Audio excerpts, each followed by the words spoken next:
జగన్మోహన్ రెడ్డి గారు చెప్తా ఉన్నారు. అందరూ అనుకుంటున్నట్టు వైఎస్ఆర్ కాంగ్రెస్ పార్టీ పని ఇంకా అయిపోలేదు. రాసి పెట్టుకోండి 30 ఏళ్ల పాటు రాష్ట్రాన్ని ఏలుతాం. మళ్ళీ అఖండమైన మెజారిటీతో గెలుస్తాం. ఇప్పటి నుంచి 2.0 జగన్ 2.0 వర్షన్ చూస్తారు అని చెప్తున్నారు. ఏం చెప్తారు? జగన్మోహన్ రెడ్డి నిద్ర లేస్తే బాగుంటుంది, కలల్లో తేలుతూ ఉన్నట్టున్నాడు. గతంలో నువ్వు ఇదే మాటలు మాట్లాడావు, గుర్తు తెచ్చుకో. నువ్వు ఓడిపోయినా నీలో అహంకారం తగ్గల, పొగరు తగ్గల. పొగరు మీన్స్ గర్వం తగ్గల. ఒకప్పుడు జగన్మోహన్ రెడ్డి అధికారంలో ఉండేటప్పుడు అన్నావు, 30 ఏళ్ళు నేనే, ఎవడొస్తాడో అంటే దరిదాపుల్లో లేరు అని చెప్పి అన్నావు. గతంలో 2019 ఎలక్షన్స్కి ముందు కూడా అన్నావు. ప్రజలు ఒక్క అవకాశం అని నువ్వు అడుక్కుంటే ఒక్క అవకాశం ఇచ్చారు.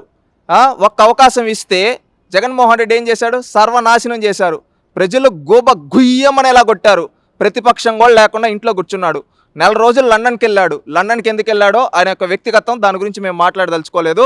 వెళ్ళిన తర్వాత వచ్చి 2.0 జగన్ మారాడు. ఇది ఏం చేస్తాడంటే ఆ పిచ్చి తగ్గించుకో, నీ స్థాయి గుర్తుపెట్టుకో. 11 మంది నీకు దమ్ముంటే అసెంబ్లీకి వచ్చి మాట్లాడు. అసెంబ్లీకి రాడు.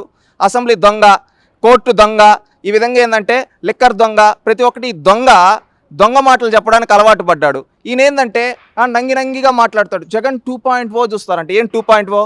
1.0లో కోడి కత్తి పొడుచుకొని చంద్రబాబు నాయుడు చంపించేస్తున్నాడు అన్నావు. దానిపైన సాక్ష్యం చెప్తూ రా జగన్ అంటే ఈ రోజుటి వరకు 5 ఏళ్ళు 6 ఏళ్ళు అవుతా ఉంది, ఈ రోజుటి వరకు రాలా. అది నీ చిత్తశుద్ధి. జగన్ 1.0లో సొంత చిన్నారిని చంపించిన వ్యక్తిని ఈరోజు పక్కన పెట్టుకొని ఉన్నావు. నీ తండ్రిని తిట్టినా కానీ నువ్వు పట్టించుకోవో తెలియదు, కానీ అవినాష్ రెడ్డిని అంటే మాత్రం నీకు ఎందుకు అంత ప్రేమో తెలియటంలా. ఆ అవినాష్ రెడ్డిని పక్కన పెట్టుకొని నీ సొంత చిన్నారిని చంపినోడిని పక్కన పెట్టుకున్నావు. ఆ రోజు నీ సొంత చిన్నాన్ని రాజకీయ సవాన్ని ఏం చేసావు? రాజకీయ ప్రత్యర్థులు చంద్రబాబు నాయుడు చంపించేశాడని చెప్పి ప్రజలను నమ్మించాలని చూసావు. ఎన్నికలు అయిపోయిన తర్వాత లోకేష్ గారు ఆ రోజు తిరుపతి బై ఎలక్షన్స్ అప్పుడు నేను ప్రమాణం చేస్తున్నాను, నాకు నా కుటుంబానికి ఎలాంటి సంబంధం లేదు, నువ్వు జగన్మోహన్ రెడ్డి అంటే ఈ రోజుకి వచ్చి ప్రమాణం చేసే దమ్ము లేదు నీకు. నువ్వు ఈరోజు మాట్లాడుతూ ఉన్నావు.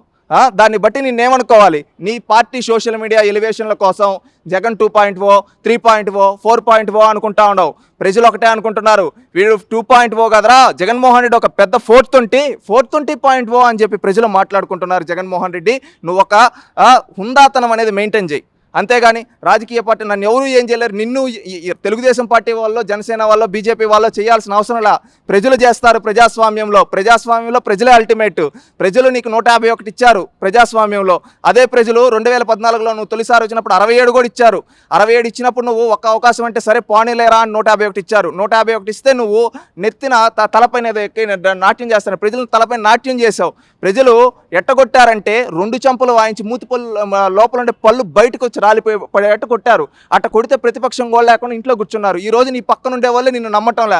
ఈ రోజు బాలినేని శ్రీనివాసరెడ్డి నీ బంధువే కదా, ఈ రోజు నిన్ను వదిలి ఎందుకు వెళ్ళిపోయాడు? జగన్మోహన్ రెడ్డి విజయసాయి రెడ్డి ఉన్నాడు కదా నీతో పాటు, ఆ ఏటు రాజకీయాల నుంచి ఎందుకు తప్పుకున్నాడు? వైవి సుబ్బారెడ్డి నాకు సంబంధం లేదంటాడు. రామకృష్ణారెడ్డి మంగళగిరిలో కంటెస్ట్ చేశాడు అతను లోకేష్ గారి పైన. అతను అంటాడు అప్పుడు జగన్ నేను వాళ్ళ ఫ్యామిలీ కోసం ప్రాణాలు ఇస్తా అంటాడు.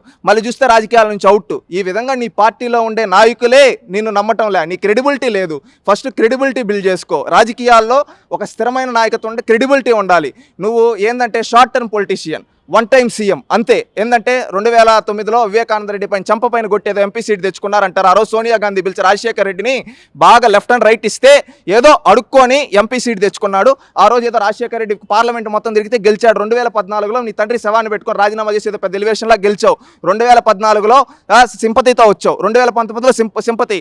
ఇప్పుడు చూస్తే 2024లో సింపతి లేదు, ఏం లేవు. అందుకే ప్రజలు గుయ్యమనే కొట్టారు. నీ కడప కంచుకోవటానికి 2004 నుంచి మీ పార్టీకి అధికారం వచ్చే కడపలో ఈసారి కేవలం 3 స్థానాల్లో కూర్చోబెట్టారు. ఆ 3 స్థానాలు కూడా చిన్న మెజారిటీస్. దాంట్లో రాజంపేట చిన్న మెజారిటీలోనే పోయింది, బద్వేల్ చిన్న మెజారిటీ. 2 తీయేస్తే పులివెందల్లో కూడా నీ మెజారిటీ తగ్గింది. అది నీ క్రెడిబిలిటీ. ఫస్ట్ ప్రజలకు మంచి చేయి, ప్రజలకు ఇచ్చిన మాటలు నిలబెట్టుకో. అంతేగాని నువ్వు ప్రతిపక్షమైనా అధికార పక్షమైనా ప్రజాపక్షం నిలబడితే రాజకీయాల్లో లాంగ్ టర్మ్ ఉండగలుగుతారు. ఈయన ఏంటంటే లాంగ్ టర్మ్ పొలిటీషియన్ కాదు, షార్ట్ టర్మ్ పొలిటీషియన్. అందుకే ఏంటంటే నువ్వు ఈరోజు ఫీజు రియంబర్స్మెంట్ పైన ఏదో ఒక ధర్నా అన్నావు. మొన్న నాకు తెలిసి January 1 ఒకటి అన్నాడు, మళ్ళీ January 25 అన్నాడు, ఆ తర్వాత January 30 ఎప్పుడు అన్నాడు, February 5 అన్నాడు, ఇప్పుడు చూస్తే March 21 అంటారు. ఈ విధంగా వాయిదాలు వేసుకుంటూ వెళ్తూ ఉంటే నువ్వు ఇన్నిసార్లు వాయిదా ఎందుకు ధర్నా వేసుకోవడం? రద్దు చేసుకోని పార్టీ లైసెన్స్ అని చెప్పి ఈరోజు ప్రజలు అంటూ ఉన్నారు. అది గుర్తుపెట్టుకో. ఒక హుందాతనంగా మాట్లాడడం నేర్చుకోవాలి. ప్రజలు ఓడగొట్టినా కానీ ఇంకా మారకుండా విషం జిమ్ముతూనే ఉంటా అంటే ప్రజాస్వామ్యంలో ఎవ్వరు చూస్తూ ఉండరు. అది జగన్మోహన్ రెడ్డి గారు గుర్తుపెట్టుకోవాలి. ఏంటంటే అహంకారం దించుకో. ఏంటంటే ఇంకొకటి, నువ్వు ప్రజలకు అందుబాటులో ఉన్నావా? గతంలో అధికారం ఇచ్చిన రోజు ఒక్కరోజు ప్రజలకు అందుబాటులో లే, ఒక్కరోజు అపాయింట్మెంట్ ఇవ్వాల. అపాయింట్మెంట్ సాధారణ ప్రజలకు పోతే పోనీరా, కనీసం వాళ్ళ పార్టీ ఎమ్మెల్యేలకి, ఎంపీలకి, ఎమ్మెల్సీల కన్నా అపాయింట్మెంట్ ఇచ్చాడు, మండల స్థాయి లీడర్ కంటే ఇవ్వడు. వాళ్ళు కూడా వస్తే అక్కడెక్కడో నిలబడుకోవాలి, ఈయన ఎక్కడో ఉంటాడు. ఢిల్లీకి వెళ్తే ఎంపీలను కనీసం కూర్చోబెట్టుకుంటాడంటే ఆయన చుట్టూ ఒక 2-3 ఉంటారు. విజయసాయి రెడ్డి, మిథున్ రెడ్డి, ఇంకొక ఎవరో 2-3 రెడ్లు ఉంటారు. ఆ రెడ్లు ఏమో జగన్మోహన్ రెడ్డి వెనకాల ఉంటారు. బడుగు బలహీన వర్గాలకు సంబంధించిన బీసీ, ఎస్సీ, ఎస్టీ, మైనారిటీ ఎంపీలు మాత్రం గడప బయట ఉంటారు. అంటే అర్థం చేసుకోండి ఇతను అహంకారం ఏ విధంగా, ఫ్యూడలిజం ఏ విధంగా ఉందో చూడండి. ఇతను ఏంటంటే అందరూ అతని కింద ఉండాలి అనే ఆ మనస్తత్వం ఉంది. ఆ మనస్తత్వం ఉన్నన్ని రోజులు ఎదగలేడు ఇతను, గుర్తుపెట్టుకోండి. ఇవన్నీ మార్చుకో, పద్ధతి మార్చుకో, ఇవన్నీ మార్చుకొని ఒక హుందాతనంగా మాట్లాడడం నేర్చుకో. రాజకీయాల్లో జయాపజయాలు సర్వసాధారణం ఎవరికైనా, ఎందుకంటే ఈ దేశంలో ఎంతోమంది మహానాయకులు ఓడిపోయినా కానీ వాళ్ళు ప్రజాపక్షాన్ని నిలబడ్డారు కాబట్టి ప్రజలు మళ్ళీ వాళ్ళకి అధికారాన్ని ఇచ్చారు. నీలాంటి ఫ్యూడలిజం మనస్తత్వం ఉండేవాడికి జీవితంలో ప్రజలు అధికారం ఇచ్చేదానికి ప్రజలు సిద్ధంగా లేరు జగన్మోహన్ రెడ్డి, అది గుర్తుపెట్టుకో. Please subscribe to Leo news for more videos.